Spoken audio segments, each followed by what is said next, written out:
नमस्कार दोस्तों। आज की कथा है जीवित पुत्रिका व्रत की, जिसे हम जितिया व्रत भी कहते हैं। आज हम आपको इस कथा में दो कहानी सुनाएंगे। एक कथा के अनुसार जीमूतवाहन गंधर्व के सबसे बुद्धिमान राजा थे। जीमूतवाहन अपने राजा बनने से कभी खुश नहीं थे।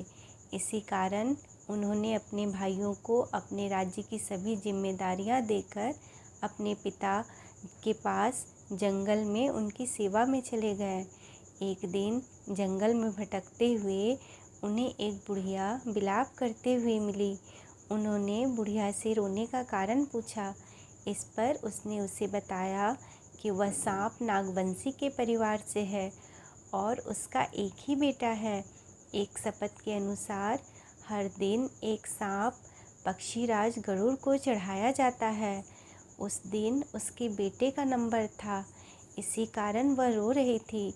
उसकी समस्या सुनने के बाद जीमूतवाहन ने उन्हें विश्वास दिलाया कि वह उनके बेटे को कुछ नहीं होने देंगे, उन्हें जीवित वापस लेकर आएंगे। तब राजा खुद गरुड़ का चारा बनने का विचार कर चट्टान पर जाकर लेट जाते हैं, जहाँ पक्षीराज गरुड़ आते हैं। लाल कपड़े से ढके हुए जीमूतवाहन को पकड़कर चट्टान पर चढ़ जाते हैं। उसे हैरानी होती है कि जिसे उसने पकड़ा है वह कोई प्रतिक्रिया क्यों नहीं कर रहा है। तब वह जीमूतवाहन से उनके बारे में पूछता है। तब जीमूतवाहन सारी बात उन्हें बताते हैं।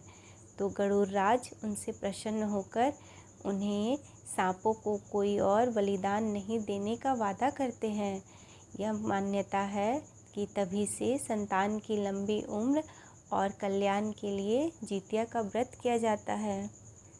दूसरी कथा के अनुसार एक जंगल में एक चील और सियारिन रहा करती थी। दोनों में बहुत गहरी दोस्ती थी। एक बार कुछ स्त्रियों को व्रत करते हुए दोनों ने देखा तो उन्होंने भी व्रत करने का मन बनाया। दोनों ने एक साथ इस व्रत को रखा और निर्जला व्रत करने लगी। लेकिन सियारिन को इतनी भूख लगने लगी कि वह भूख प्यास से व्याकुल हो उठी। उसे भूख सही नहीं गई और उसने चील से छुपकर मुर्दा खा लिया। वहीं चील ने पूरी निष्ठा के साथ इस व्रत का पालन किया और अगले दिन इसका पारण भी किया। इसके परिणाम स्वरूप यह हुआ, सियारिन के जितने भी बच्चे होते कुछ दिन जीने के बाद मर जाते थे, लेकिन चील के बच्चे दीर्घायु होते थे। तब सियारिन को इस बात का एहसास हुआ कि जीवित पुत्रिका व्रत आधा रहने के कारण उसके बच्चे जीवित नहीं रह पाते हैं। चील और सियारिन को अगले जन्म में इस व्रत का फल फिर से मिलता है। अगले जन्म में दोनों ब्राह्मण के घर बेटी के रूप में जन्म लेते हैं। सियारिन छोटी बेटी के रूप में जन्म लिया और उसका नाम कपूरावती रखा गया और बड़ी बहन का नाम सीलमती रखा गया, जो कि चील थी। दोनों बहनों की शादी हो गई। सीलमती के 7 बेटे हुए और कपूरावती के बच्चे जन्म लेते के साथ ही मर जाते। कुछ समय बाद सीलमती के बच्चे बड़े हो गए और राज दरबार में काम करने लगे।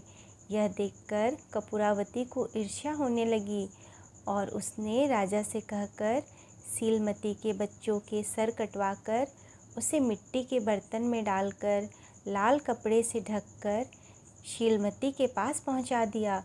यह देखकर भगवान जीमूतवाहन ने मिट्टी के सर बनाकर बच्चों में जोड़कर अमृत छिड़क दिया, जिससे सभी बच्चे जीवित हो गए और फिर से घर आ गए।